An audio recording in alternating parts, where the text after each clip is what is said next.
Well, today we are in my office, my editing studio, whatever you want to call it. And today we're going to be completely renovating this place. I mean, we're going to change up every last bit of it. It's been set up the same for about 2 years. Ever since I moved here, we kind of set up this layout, and it really hasn't changed much at all since then. And over that time, I've had some ideas of things I wanted to change, things I liked, things I didn't like. And one upgrade led us down the rabbit hole a bit and turned into not only changing up the whole layout and setup, but upgrading every piece of equipment along the way. So let me show you what we've got currently, what the current setup is before we tear this place apart and change literally everything. So over here we have a rolling toolbox used as storage. We got some stuff on the walls like driver passes, SEMA badges, big check. That's actually a plane ticket. We got some Japan stuff over here, a poster of me, Matt and Adam drifting RZs. Over here, this is one of the areas I really do like. We have this nice big wood workbench and then this pegboard covering most of the wall. And this is where all of my camera stuff's organized. So I've got my different lenses, bodies, camera batteries for the main camera, microphones, things like that. And then we got all of my action camera stuff, cases, batteries, clips, mounts, drone, etc. I've got my 3D printer over here, and then just more stuff on the walls. We've got some trophy steering wheels, some gloves from previous seasons. No office would be complete without the 100,000 subscriber YouTube plaque, and then some big checks from winning or podiuming at some events. So pretty basic stuff on the wall. We've got some ugly drapes that drive me nuts. The walls are just plain white. It's just relatively boring as a whole, I would say. So we've also got my simulator in here. This is my motion simulator. Now this is snowballed a lot. This started as a very, very basic wood frame we built in my garage with the cheapest steering wheel you get, and now it's pretty much a full tilt racing simulator. And then obviously my desk, where the magic happens, as they say. This is really what snowballed us into these upgrades. So this is not a bad desk setup. It's a gaming desk. I got it when I moved here. It's deep. It's got this mouse pad as the whole top, which is cool, but it does get dirty really easily. We've got our 2 monitors, got speakers, got headphones, all the basic stuff you'd expect to find on someone who edits desk, a microphone, and then the desktop down here with some pretty sloppy wire management. And that's pretty much the gist of it. So I think, as you can tell, as a whole, it could just use some improvements all the way around. Which again, the goal is not only to upgrade the look, the feel, the environment, but also all of the equipment that we use to edit on a regular basis. So that being said, you got the before. Now let's get everything out of here that we're not going to keep in here so we can start setting up all the new stuff and figure out a good game plan and layout. Let's get to it. So the first step was tearing apart my old desk setup. This is going to be probably the most satisfying part of this project, is getting this all cleaned up. It's one of those things you kind of try to do wire management in the beginning, and then you add stuff on and you're in a hurry and you just kind of toss it on there and it becomes the mess you see before you. So I'm really excited to get this done and reorganized and have this nice and clean. That is one of the biggest excitements for me, is cleaning all this up. So we got everything stripped off, and one of the downsides of having pets is you end up with hair everywhere. And I mean everywhere. No matter how much you clean, the hair gets everywhere. So we do a good thorough vacuum job, and then it's time to get the desk out of here. This is one of the things we're upgrading, so we've got to strip this thing apart just enough to fit it through the door frames, and we're probably going to toss this in the shop where the sim is going as well. So that's the next thing that's got to move. We got to get the simulator out of here. Now, I'll explain later why we're taking the sim out and where it's going, but either way, we need it out of our way to do what we got to do in here. All right, we've got a little bit of breathing space now, and we have essentially a blank slate to work from. Now, we're still going to be doing stuff to the walls. We're going to be taking a lot of stuff down, painting them, adding new stuff. But before we start on that end of the project, I want to get all of our new components together and set up so that we can see what we're working with space-wise, if we want to make any changes, shift things around, because it'll be easier to do that when we're taking everything off the walls anyway. So that being said, I am really, really excited to see all this new equipment set up and see what the whole combination looks like, but it is going to be a bit of work. So I need to quit jibber-jabbering, and we need to get back to work. So obviously the first thing that needs to get assembled before anything else can go together is the desk itself. So we get the top unboxed. This thing is beefy, it's thick, it's heavy. So I had Chrissy help me get it unpackaged, get it set on some cardboard so we hopefully don't scratch the top up. And then we got everything else pulled out of the boxes and got an idea of what we're working with, what it's going to be like to assemble this thing. Now, luckily, it doesn't look too bad. It's always kind of a crapshoot as to how detailed it's going to be, if you've got to assemble every last thing or if they at least did some of the work for you. So this thing looks pretty straightforward to assemble. It's not too bad. The main thing we've got to build is basically the frame for the bottom. So we're attaching the leg motor setup to the bracket that's going to mount to the table, and this is going to be basically the frame that supports this whole thing. So this is a pretty crucial piece. We got to make sure we do it right, get everything tight. Now, when you're assembling anything that is multiple pieces going together, it's always important to leave things a little loose until you've got everything started and assembled, and then tighten it all down. Otherwise, you'll end up binding it up and not being able to get a bolt in here or there. It's kind of a nuisance. So with the base of the frame assembled, all we had left to finish out the frame and the structure was to toss the legs on, get those tightened down, and then it was just some of the ancillary stuff like the desk drawer, the desk motor controller, all those little odds and ends. So with the desk fully assembled, we finally get to flip it up and see what it looks like. And I gotta say, this thing goes from really low to really, really high. It definitely has a little bit bigger range than I was expecting. All right, step one complete. Desk is done. It's in, functioning, all is well. Really happy with how it's turning out so far. My biggest goal with this setup is good cable management. I don't want you to see anything hanging down when you look under the desk. So we still got a couple things to secure there, but we're gonna wait till we get the rest of the cables in, zip tie them all together, and then zip tie them up. Keep things nice and clean. So all we should have is this power cable here, which we've got even this magnetic cover for. Comes down, then goes into a sleeve, make it look kind of factory, and then boom, into the wall. So again, super, super happy with how this is turning out so far. Nice, clean, minimalistic. So before we start putting all the equipment on it and figuring out our setup there, I mean, we're committed to putting the desk here. So I think we're gonna go ahead and paint it, which means we've got to strip all this stuff off the wall, get these things bare, tape them, and paint them. It's always a lot more work than you expect. So I'm gonna quit jibber jabbering. We're gonna get to it.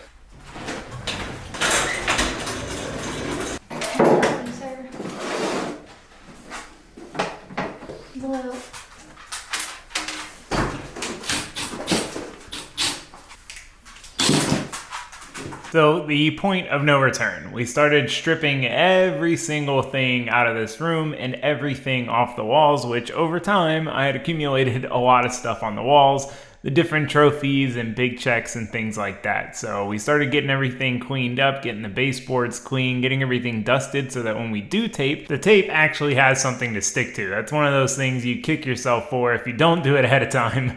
So we got that done, got those ugly drapes down, and then got all of the really important stuff off the pegboard in case any paint drips onto it. I decided to leave the pegboard in place because I didn't want to risk stripping out the screw holes. So we're just gonna tape around it like we're taping around everything else. So I went back and filled in all the holes from all the different stuff we had hung. That way we can kind of start from scratch with new holes for only the new stuff that we're gonna hang. I hate having a bunch of holes in the walls. And then it was time to put all of the plastic sheeting down. This is one of those steps that while it takes a little bit more time in the setup phase, it saves a lot of time in the long run because you can be just a little bit more careless while you're painting. And the same goes for taping. The better you tape, the easier and quicker it is to paint. So with the room all set up, looking like something out of an episode of Dexter, and our painting tools all organized, a little bit of my OCD showing through, it was time to stir up the paint, get it poured, and start painting. So a little handy tip if you're pouring out of a paint can or any sort of can is to tape a little V on there with masking tape. And what this does is it keeps the paint from running down the side of the can as you're trying to pour it. We've all dealt with that. It runs down the side and off the bottom and makes an absolute mess. This is a super, super easy, quick little trick that will make a big difference in the long run and make this process a little less messy. Painting is always messy no matter what you do, but it helps. Every little bit helps. So we start going to town painting the walls. Luckily, this stuff covers pretty quick. Now, the thing with doing textured walls, luckily these aren't super textured, but they do have a texture to them, and that means you've got to kind of roll back and forth. You've got to paint at different angles to get the paint down in all the little cracks and crevices. So it takes a little bit more time, but it's not too bad to get good coverage. So we decided to roll paint this. I actually have an airless sprayer, but it's just such a dusty, messy process. I didn't want to do it for inside the house when we're only doing one room. You know, if we were painting the whole house and we were going to strip everything out of it, it might be worth it to use that. But for this project, it's a pretty small, simple room. We just decided to roll paint it. So Chrissy's getting the kind of main coverage, the main wall coverage, while I'm working on kind of getting up by the ceiling and getting as much as I can so that we have less trim paint work to do to fill in all those little edges. That's probably the most tedious and time-consuming part. It's always that balance of painting as close to the edge as you can when you're doing the main coverage, but not getting any paint on stuff you don't want to get paint on. So with the bulk of it painted, while Chrissy was doing the trim work, getting up by the ceiling and such, I went over and did a second coat on the main walls just to make sure that we don't have any parts of the old paint color shining through on the textured part, and then helped her finish up the trim work. And we were done. We let the paint cure overnight. It's nice and dry, and now it's time to strip the room back down and get all the tape off the walls, all the plastic off the floors. This is always the fun part. You know, you see the finished color, but then once you take the tape off and you get that contrast, this is when it really, the real satisfying moment. So we just started peeling all the tape. Luckily, it comes off pretty quick, and we did a decent job taping it off in the first place so we don't have a ton of paint bleeding through onto stuff that it wasn't meant to go on. So with that done, we get the light switches and outlet covers back on and just start setting the room back up as far as what we had in there that we're going to keep in there. So we get our workbench back in, we get the pegboard set back up. This is probably my favorite part of the room, is the pegboard and having all this stuff organized on the wall. I also finally added the battery charger for my action cameras. This is something I meant to do when I set this room up 2 years ago, and laziness got the better of me. I never got around to it. So with all that done, it's time to move on to the desk and getting it all set up and finalized. All right, all of the paint work is done, paint is dry, tape is pulled off, and I gotta say, I'm really happy with how it turned out. I'm glad we went ahead and knocked this project out, because it's one of those things, if we didn't do it now and we just set up all the new stuff, it'd probably be another couple years before we get around to it. So I'm glad we were able to get that done. And I'm really happy that the color turned out like I was hoping for. I erred on the side of it being too light, and it ended up being about as dark as I wanted to go. It's always hard to tell with house paint what it's gonna actually look like unless you get a bunch of testers, which we didn't really have time for. So we took a stab at it, and fortunately it worked out pretty much as the color I was hoping for. So now we have a blank slate to work from, and we get to do the exciting part of setting up all of our new equipment here. So the first thing that needed to get set up was the monitor stand. I've always just left the monitors on the bases that they come with, but this time I wanted to change things up, and this was kind of part of the snowball, was changing up my monitor setup, both the layout and the monitors. I've always just kind of hand-me-downed one monitor as the side monitor and got a new monitor to replace it whenever I started having issues. And this time we went all out and got 2 new matching monitors so that we can have a nice consistent setup, you know, same color and everything on both monitors to help with editing and workflow. So the layout I decided to go with was this stacked layout. This is what I wanted to try first. I had to take a little bit of a puppy break, give them some love, make sure they got their stretches in, you know, very important part of the day. They always make sure I don't spend too much time looking at the screens and take a break every so often. But then it was time to get back to work, get the new computer hooked up, and just start putting everything on here that's going to be on here. Now, it's important that we don't forget anything in this step, because when we go through and do all our wire management, if we forgot anything, we're going to have to add it on after, which is not ideal. So one of the other things I decided to upgrade was the microphone setup. The one I've had, it's just not the most ideal, pretty basic setup. So we got a proper microphone with an audio converter. I got a stand for it, the little arm, you know, the typical streamer, YouTuber starter pack, basically. Something I've thought about for a while, and we finally got one. We'll see if it's any better. We'll see if it works. So we get that set up and just work on getting all of our electrical equipment on and all of the wires there, so that way we can tie them all together nicely and do some good cable management. So this is really where the time comes in. This is something on the first go around, my first desk setup, I said, oh, I'll get to it later. I'll make sure, you know, to do it after I add some stuff, and never really got around to it other than the basics. This time I didn't want to do that. The wires were the thing that bugged me the most. I wanted to make sure all these wires were nice, tied together, and up out of the way. Now, one of the benefits of this desk being adjustable is it goes up high enough to where I could slide under here with the desk chair and sit while I looked up and zip tied all of these wires up together. This was pretty satisfying. Definitely one of those things. It's a lot better than crawling around on your knees or laying on your back trying to do this. And it's one of the reasons why I slacked on doing it the first time, because I didn't feel like doing that. So we got all the wires tied up, and honestly, it came out really good. I mean, even with the desk all the way up, looking underneath it,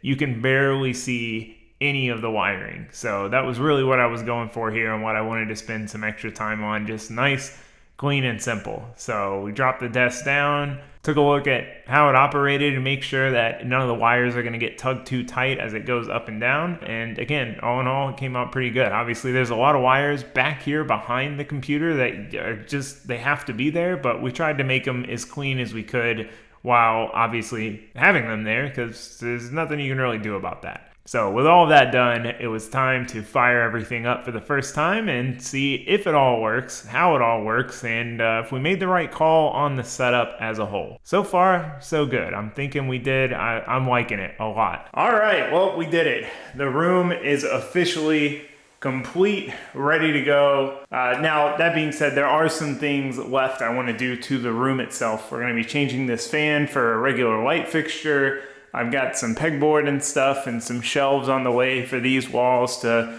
spruce it up a little bit, but as a whole, functionally, it's done. It's fully together, and man, I am super, super happy with it. So over here, we've still got our same workbench. I need to get a different charger so I can put this one on the wall. The cord's too short. I like having them on the wall, so from a glance across the room, you can see which batteries are charged and which aren't. I do want to change this up some. This will probably stay the same, but we kind of got rid of all the car stuff here, so we're going to be rearranging this part of the pegboard, and we're not going to be putting any of the big checks or the trophy wheels back up. I'm going to put those in the shop instead and kind of keep this nice and clean and simplistic and kind of minimalistic. So yeah, really, really pleased with it.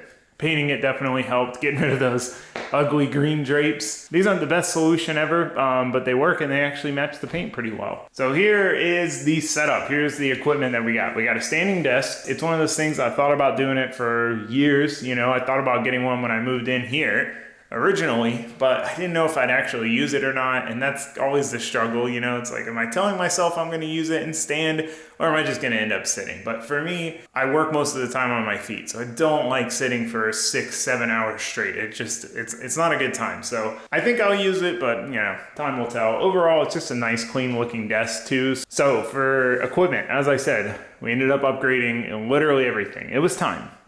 So we've got a new PC, so this is a mini case setup. Now, I was real set on getting a mini case PC for my next one because I didn't want to have to deal with trying to store the giant case gaming PC here. Otherwise, it's going to end up on the ground, which makes cable management difficult, and it ends up sucking up dust and dirt and stuff. So I really wanted a mini setup, kind of like the most spec'd out mini I could get, and this one's pretty solid. It's actually got significantly better specs than the gaming PC we had, and it's about a quarter of the size. So I was real excited about this, and this was kind of the straw that broke the camel's back, what sent us down the rabbit hole. I was at a crossroads of whether I should upgrade my old PC's memory to try to buy me some time, or just get a new computer altogether. I was having issues with it glitching. It just made editing take forever. Well, I'll show you. So here's what I struggle with this computer. I just pressed play. I might have paused it. I've pressed play, so now I'm gonna wait. It's gonna take it a minute.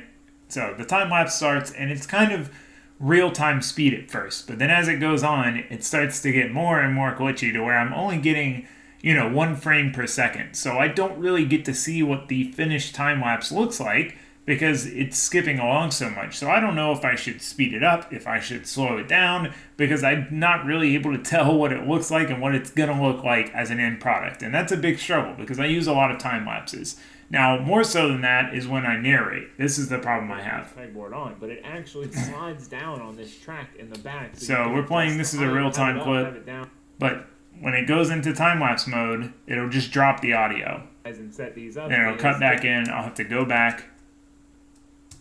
Come on. I've pressed play.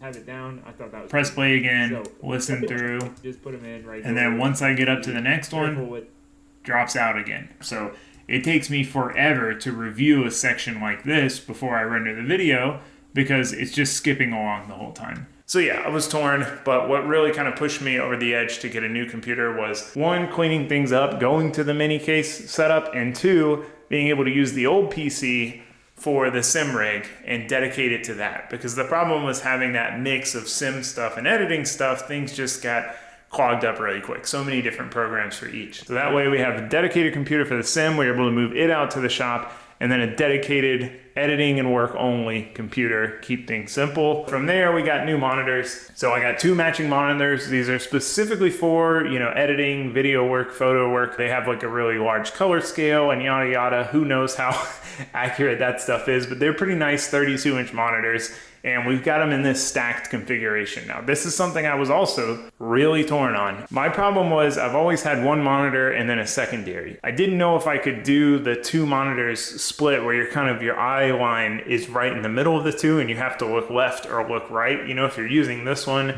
as your computer when you don't need both. So I thought about doing stacked, and I thought about a couple other options, and I found this mount that could do all 3. So I was like, sweet, let me just try it stacked and see how it goes. And so far I like it. I know aesthetically it's a little weird, but for the way I edit, I think this is the best option. So yeah, that's the gist, the rundown of the new setup. I'm really excited for this. I think this should make editing go a lot quicker, which means I got more time to work in the shop, which is important. I need all the time I can get. And overall, it'll just be nice environment to work in. Having a clean environment that you're happy with when it comes to working, for me, is the biggest booster in productivity. So I'm real happy we got this done. So anyway, late, I'm tired. I'm gonna go ahead and end it here, but I hope to see you guys next time. For now, that's gonna be it. Thanks for watching. Thanks for subscribing. Goodbye.